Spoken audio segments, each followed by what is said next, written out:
In the quiet suburbs of Chicago, where the houses looked almost identical with their manicured lawns, mailboxes painted in white, and American flags swaying gently in the evening breeze, Michael Thompson believed he had built the life he always dreamed of. He had a steady job in finance, a modest two-story home on Willow Creek Lane, and above all, a family that he thought was his safe haven. His wife, Jessica, and his 7-year-old son, Ethan.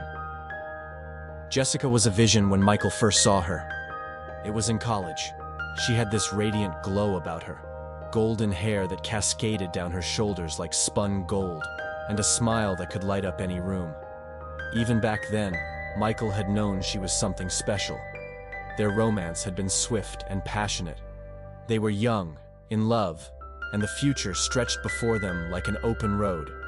Then came Ethan, a tiny bundle of joy who grew into a curious, bright-eyed boy with a gap-toothed grin and a contagious laugh. Life was good. The little house they had moved into after their marriage was filled with the comforting sounds of family life, the clatter of dishes, Ethan's laughter, and Jessica's humming as she went about the house. Michael had put in the work, building a career in finance that provided comfortably for his family. Weekends were for picnics in the park or board games by the fireplace. Holidays were a joyous affair with both sets of parents pitching in to make it special for Ethan. And as Michael watched his son open his presents on Christmas morning, his heart swelled with gratitude. He felt blessed, but as the years rolled by and Ethan got older, a disquiet began to stir within Michael, a subtle shift in the rhythm of their family life. At first, he hadn't given it much thought. He figured it was just the natural progression of life, their roles evolving as their family grew. But as time went on, he started to notice things. Jessica was spending more and more time away from home. She would come back with a different scent clinging to her clothes, a faint trace of unfamiliar perfumes that Michael couldn't place. At first, it had been few and far between, maybe once a month, but lately, it seemed like she was gone almost every weekend. She had started talking about book clubs and girls' weekends away, trips that had become more frequent and longer, leaving Michael alone in the house with Ethan for days at a stretch. It wasn't just the perfume. There were other signs too. Little things that didn't quite add up. Charges on their credit card for dinners out, except Michael knew that Jessica didn't like going to restaurants. Phone calls late at night that she would quickly hang up on when he came into the room, and the strange men she would sometimes bring home. Men that stayed for dinner and talked business with Michael's husband. Men who seemed to know Jessica in a way that made Michael uncomfortable. And then there were the times when Jessica would come home late, her cheeks flushed, her eyes a bit too bright, her words tumbling over each other in a rush to fill Michael in on her whereabouts. Stories that were just a bit too rehearsed, a bit too perfect. "Oh, I was just at Sarah's house, you know. We had dinner, caught up on old times," she'd say with a laugh. But Michael had noticed the lingering scent of cheap cologne on her clothes, a scent that had nothing to do with Sarah. Through it all, Jessica had managed to keep up the appearance of their perfect life, the white picket fence, the well-kept house, the happy family outings. But now the cracks were starting to show. Michael had tried to talk to Jessica, to express his concerns, but she would just brush it off, a quick kiss on the cheek, a murmured apology for being so preoccupied with work, a promise that she'd try to be more around. And Michael, bless his hopeful heart, had believed her. He'd told himself that Jessica was just going through a rough patch, that she'd snap out of it. But as the months passed and the strange occurrences continued, doubt gnawed at him. He started noticing small bruises on Ethan too, small cuts and scratches that Jessica would explain away with stories of playground mishaps and scraped knees. But Michael couldn't shake off the feeling that there was more to it. One Saturday morning, Michael decided enough was enough. Jessica was going away again. This time for a so-called girls' weekend in Las Vegas. Michael watched as she got ready, her suitcase sitting open on the bed, her back to him. She looked beautiful, even in her casual clothes, her hair loose around her shoulders, her eyes sparkling with excitement. "Have fun, babe," Michael said, forcing a smile. Jessica turned around, her face breaking into a wide grin. "Oh, Vegas, baby, what can I say? It's gonna be epic!" she shouted, throwing her head back and laughing. And then she was gone. This time, Michael didn't let her out of his sight. He followed her, keeping a safe distance, his heart pounding in his chest. He saw her get into a car, not just any car, a sleek black sedan that looked out of place in the quiet suburb. He noted the license plate number. Then he let her go. Michael didn't know exactly what he was expecting to find, but he knew he had to know the truth. Over the next few days, Michael worked on his case. He hired a private investigator to run the license plate number, discreetly checked their finances, and even went through Jessica's phone when she wasn't looking. What he found was devastating. The PI had been unable to track the car to a certain individual, but the financial records told a damning tale. Money was missing from their joint account, not just small amounts, but tens of thousands of dollars. Then, there was the phone. Michael shouldn't have looked. He knew that, but he couldn't stop himself. Jessica's phone held more secrets than he could have imagined. Whispered conversations, half-hidden messages, hotel reservations under aliases. And then there were the pictures. Pictures that showed Jessica in compromising positions with men. Men Michael recognized from those dinners at home. With each passing day, the picture became clearer. Jessica was leading a double life. She was the picture-perfect wife and mother by day, but by night she was anyone's guess. His gut was right. Now, armed with this knowledge, Michael confronted Jessica. She had come home late that night, her usual careless manner, throwing her keys on the counter, reaching for a bottle of wine, but Michael stopped her. "We need to talk," he said, his voice shaking with controlled anger. Jessica turned around, her face a mask of confusion. "What are you talking about?" "Talk about what?" she asked, feigning innocence. Michael took a deep breath. "I know everything," he said quietly. The casual smile dropped from Jessica's face and she stiffened. For a moment, the air hung heavy with tension. "How much do you remember, Ethan?" Michael asked suddenly. Jessica blinked, her eyes widening. "Ethan? What about him?" she asked, her voice strained. Michael's gaze bore into her. "Do you think he doesn't know anything? How old do you think he is? Do you think he hasn't seen or heard anything?" he asked, his voice rising. Jessica recoiled as if struck. "Ethan, no, of course he doesn't know anything," she said hastily. "I've been so careful," she added, desperation edging into her voice. Michael shook his head slowly. "You've been careful. That's clear. Too careful. You think I haven't noticed the bruises on his arms? The cuts on his legs?" he asked, his voice tight with suppressed rage. Jessica's facade crumbled, revealing the fear that lurked beneath. I was trying to protect him," she stammered. "Protect him from what? From me?" Michael asked incredulously. "From our life. From this," she said, gesturing helplessly at their surroundings. "Don't you see? It's suffocating me," she whispered, tears brimming in her eyes. "I needed to breathe. And what about Ethan? What about our life together? Did you think of any of that?" Michael's voice cracked with emotion. I didn't know what else to do," Jessica said, tears streaming down her face. "I'm sorry," she whispered, collapsing onto a chair, as if defeated. In that moment, Michael felt a surge of protectiveness towards his son. His heart ached for the child who had somehow been caught in the crossfire. But the image of Ethan's innocent face, the memory of his son's confused questions about his parents, fueled Michael's resolve. He had to do what was best for Ethan, even if it meant losing Jessica. The legal proceedings were messy and public. Michael, with the help of his lawyer, painted a picture of Jessica as a neglectful, deceitful wife and mother. As for Ethan, he was placed in Michael's custody with visitation rights granted to Jessica. But Michael knew, and so did everyone, that Jessica's real home was no longer that cozy house on Willow Creek Lane. It was somewhere amidst the flashing lights and the intoxicating rush of the casinos in Vegas. Jessica laughed, a high, tinkling sound that echoed strangely in the vastness of Ryan's car. Outside, the neon lights of the motel flickered, casting dancing shadows on the cracked asphalt. She leaned against the open window, letting the night air whip through her hair. "You're such a dork, Ryan," she said, shaking her head, but her smile was slow and sweet.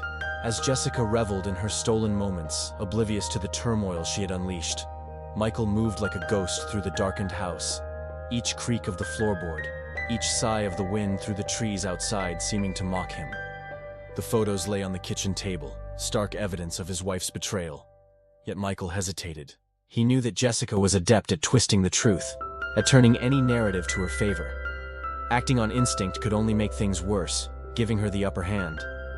He needed a weapon, something that could pierce through Jessica's web of lies, something solid, undeniable. Then he saw it, the laptop bag slung carelessly over a chair, a silent sentinel of data.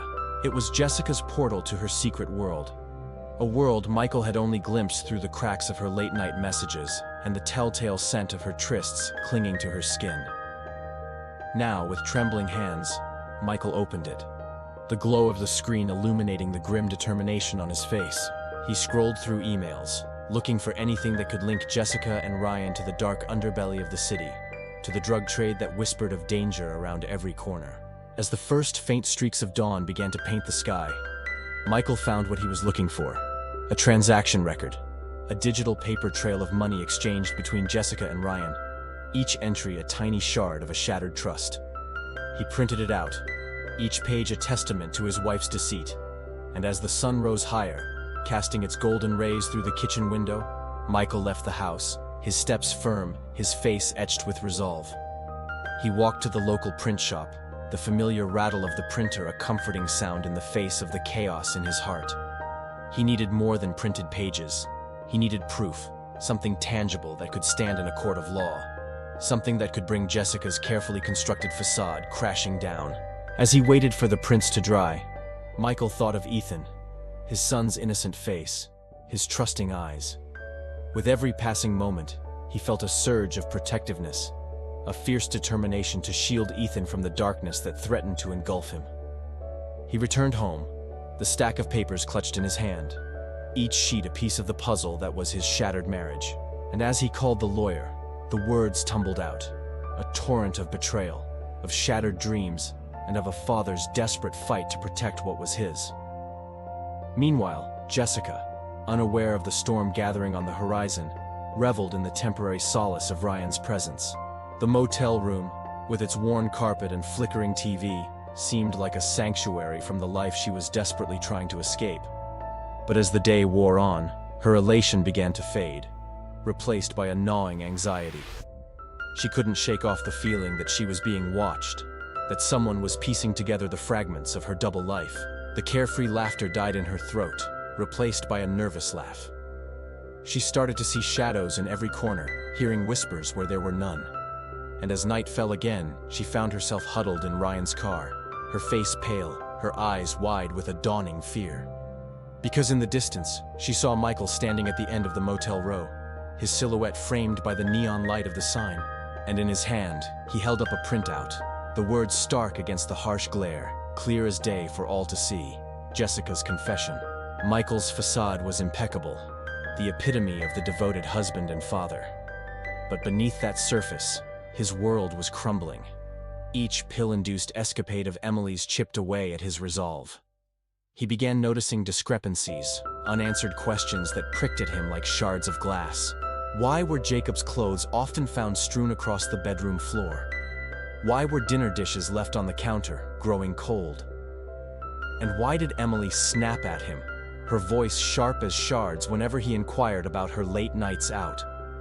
The walls of their home no longer echoed with laughter, replaced by the hollow sound of deception.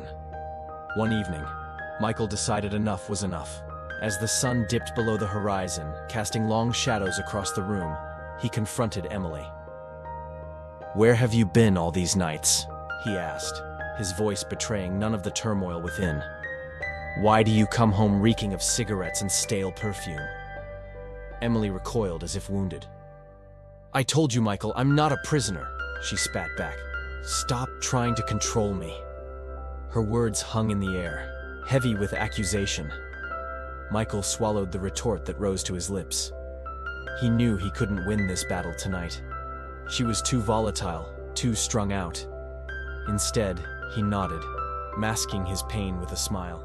"Of course, darling. I wouldn't dream of keeping you from your fun." But in the hollow chambers of his heart, a single vow echoed. Emily's betrayal would not stand.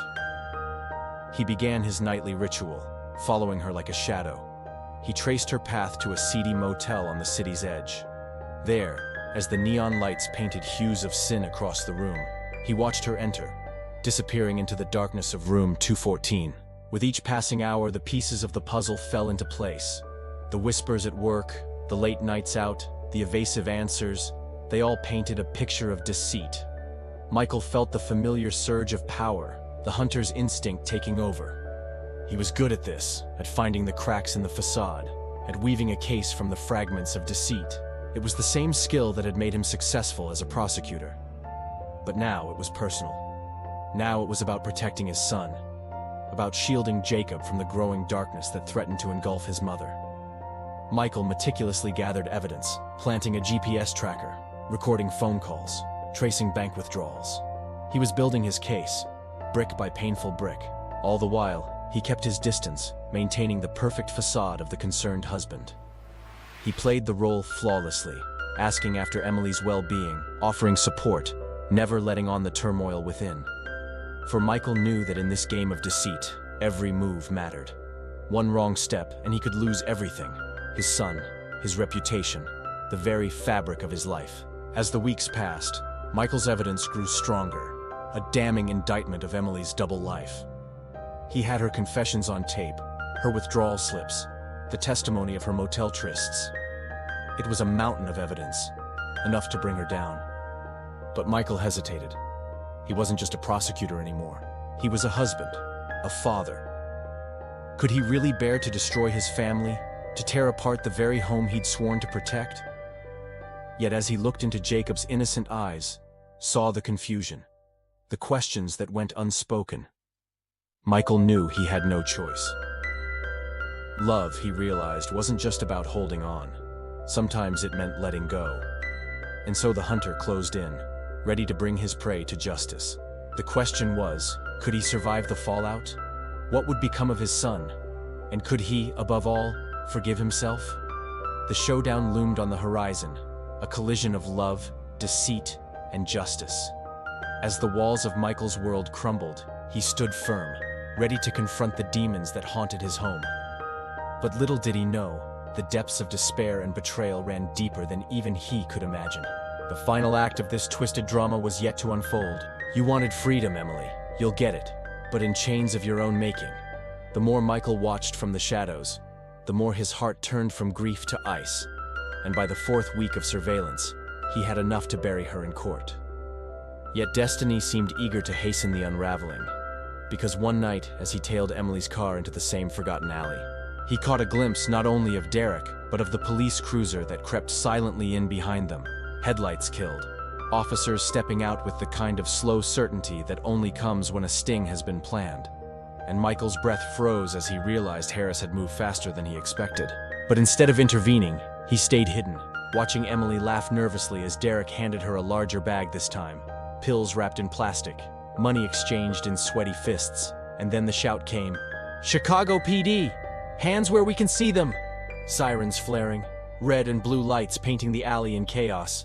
Emily dropping the bag as Derek tried to run, only to be slammed against the hood of his car, handcuffed, while Emily, trembling and wild-eyed, screamed that it was a mistake, that she was innocent. But the bag on the ground betrayed her with silent testimony. Michael's pulse thundered, torn between stepping forward as a husband or waiting as a lawyer. And in the end, he slipped back into the night, knowing this arrest was the stone he would place at the heart of his case.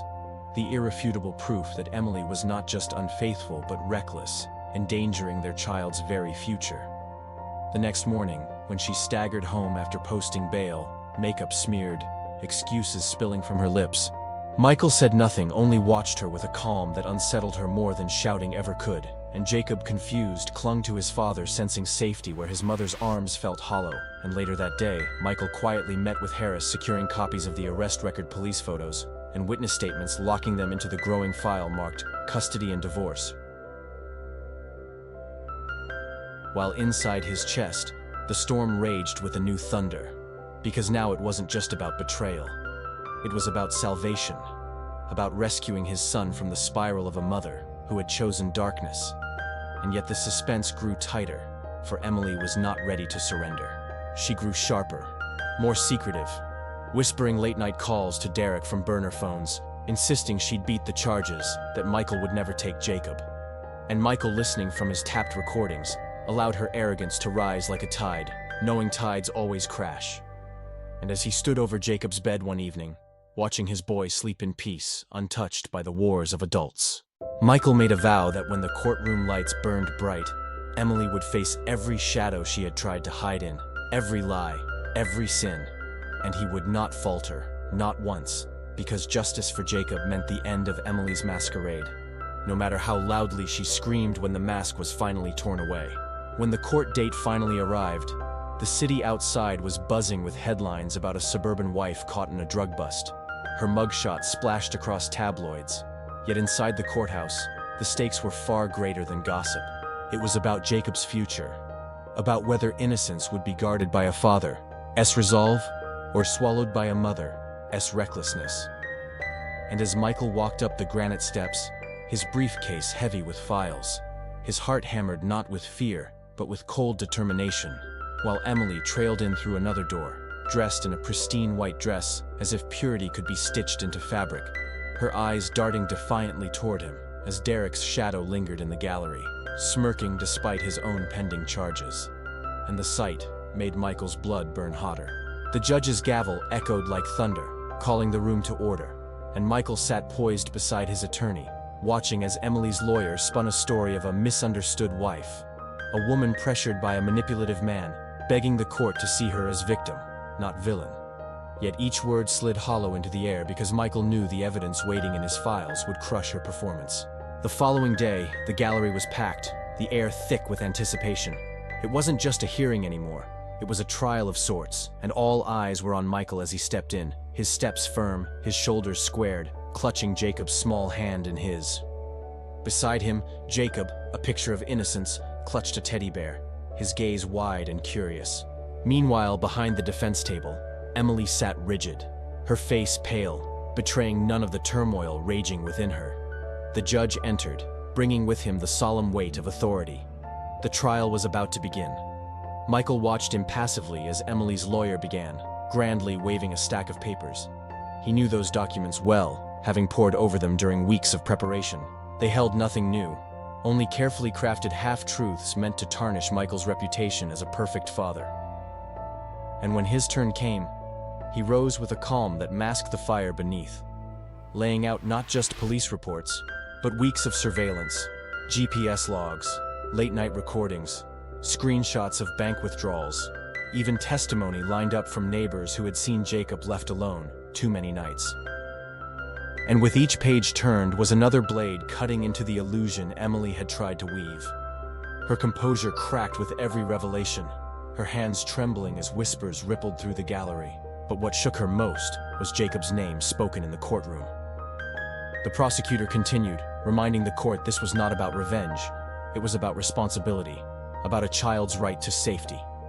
And as Emily's attorney fumbled to object, the judge silenced him with a glare, noting how evidence spoke louder than excuses. Still, Emily, cornered, lashed out in a sudden outburst, shouting that Michael was no saint, that his perfect father act was just a mask. But her words only echoed like desperation, bouncing off the cold walls of justice. Michael, however, remained steady, his gaze unwavering. He rose slowly, his voice resonating with quiet power. In that moment, the scales tipped decisively. The facade had crumbled, leaving Emily stripped bare before the law. As the judge recessed for the day, the tension in the room thickened. The battle had raged, but the war was far from over. The gavel banged, signaling the end of the day's proceedings. The reporters scrambled for their phones, eager to file their stories. Michael, ignoring the commotion, gathered his things, his eyes lingering on Emily, who sat frozen in her seat, her earlier bravado evaporated, replaced by dawning horror. In that look, Michael saw not hatred or bitterness, but a chilling emptiness, a bottomless pit of self-absorption. As they made their way out of the courtroom, a sea of faces parting before them, Jacob tugged at Michael's hand, his innocent question echoing in the sudden silence. That simple question cut through the haze of the trial like a shard of glass, grounding Michael in the present, reminding him of the stakes, the reason he fought. The next day, the courtroom buzzed with anticipation. The showdown everyone had been waiting for was here. Reports had leaked, witnesses were ready. It was a legal duel of epic proportions, and the spectators packed the gallery, their faces a mix of morbid curiosity and grim determination to see justice served. Derek stepped in first, his orange jumpsuit a stark symbol of his fallen state. His eyes flicked nervously toward Emily, seeking some kind of reassurance, only to find a void of icy indifference staring back. The trial commenced, each word meticulously placed, each piece of evidence carefully laid out. Derek's testimony painted a damning picture of Emily's descent, her casual use of the drug escalating to full-blown addiction. And then came the moment that shifted the trial's trajectory. A photograph, grainy but revealing, flashed on the courtroom screen. It depicted Emily slumped over a table, a needle clutched in her hand, her eyes blank and distant. The courtroom gasped. But Emily was not done. With shaking hands, she pointed at Michael, accusing him of setting her up, of orchestrating this entire charade to paint her as a monster. Her voice cracked with hysteria, her eyes wild. Yet Michael stood firm. In a calm, measured voice, he refuted her claims, pointing out the inconsistencies, the leaps of logic, the glaring holes in her story. He spoke not just as a concerned citizen, but as a wounded man betrayed by his wife, a father failed by his partner. As the trial reached its crescendo, the evidence against Emily became insurmountable. Each witness, each document, each photograph was a nail in her coffin, sealing her fate. The judge banged his gavel, calling for order as Emily's desperate denials echoed in the silent room. When the gavel finally fell, ending the trial, a collective sigh swept through the courtroom. Justice had been served. Michael, his face etched with the toll of the ordeal, looked toward Emily, whose face was ashen, her eyes wide with dawning realization. As they led her away, her gaze locked with Michael's for a fleeting moment. In that instant he saw not remorse, not regret, but an abyss of despair, the portrait of a soul lost to its own darkness. The words hung between them, sharp and cold, sealing a fate worse than any prison cell. "I told you," Michael said quietly, each word a stone dropped into the still water of betrayal. "I told you she wouldn't stop."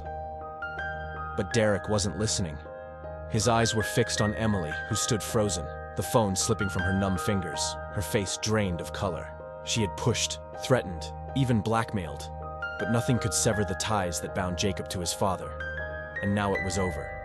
All her machinations, all her lies, reduced to the echo of her own damnation.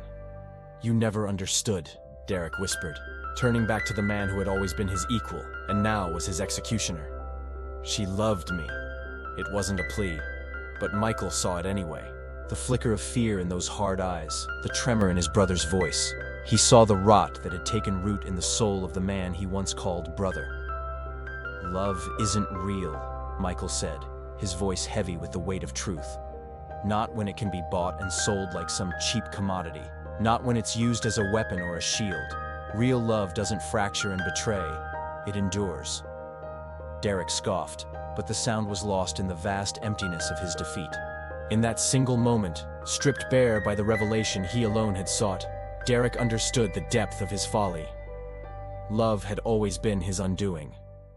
Now it was his final judgment. The world watched as the star witness in a sea of scandal crumbled under the glare of courtroom lights. Her story, crafted over months of secret meetings and hidden agendas, unraveled thread by thread, leaving Emily exposed and utterly alone. She had thought herself clever, weaving a web of half-truths and innuendos, casting doubt on Michael's every move. But the fortress she had built around herself was made of sand. One by one, her lies washed away, revealing the desperate, frightened woman beneath. As the walls of her deceit crumbled, so did the foundation of her marriage. For it was in that same courtroom where the scales of justice tipped, tipping not only the scales of the trial, but the balance of their lives together. Emily had aimed to tear down Michael, unaware that she was destroying the only thing that had given her life meaning. And as the verdict echoed through the stunned silence of the courtroom, the true cost of betrayal became her only reality. It was a devastating spectacle, a cautionary tale played out on the grand stage of public scrutiny.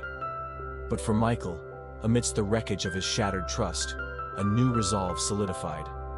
He was left with the fragments of a broken heart and a single unwavering focus: the welfare of his son. In the face of such profound adversity, Michael found strength in the bedrock of his love for Jacob. Betrayal by the one he had loved, the loss of innocence, the burden of proving his worth. Each blow struck him, each accusation tore at his soul. Yet through it all, he stood firm, fortified by the bond with his son. That bond was the anchor in his storm, the compass guiding him through the treacherous waters of deceit. With Jacob as his North Star, Michael navigated the treacherous legal labyrinth, determined not only to vindicate himself, but to protect the one part of his life that truly mattered. So as Emily's world came crashing down around her, he moved forward, step by measured step, his eyes fixed on the horizon of a future he refused to let her poison. For in the darkest depths of betrayal, Michael discovered a reservoir of strength he never knew he possessed, a testament to the enduring power of love in the face of unimaginable adversity. When the verdict echoed through the hallowed halls of the courthouse, it carried with it the weight of more than just a trial. It was a referendum on trust, a judgment on deception, a resounding condemnation of betrayal. For in that moment, Emily's fate became inextricably linked to the ruin of her own creation. The silence that followed the judge's pronouncement was deafening, broken only by the sobs racking Emily's frail frame.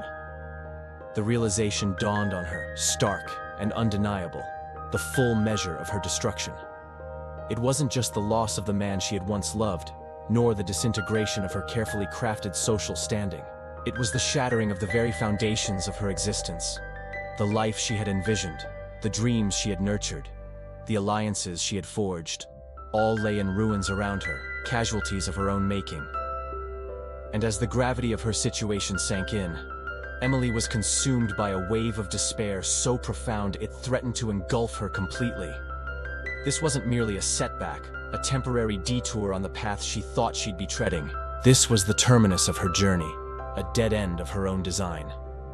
In the annals of her life, this moment was seared into permanence, a branding of failure, a scarlet letter of her own transgression. There would be whispers following her wherever she went, the echo of her name synonymous with the scandal that had shaken the community. And as she looked around the courtroom, seeing the pity, the scorn, the disappointment etched on the faces of those she once considered allies, Emily realized the full extent of her isolation.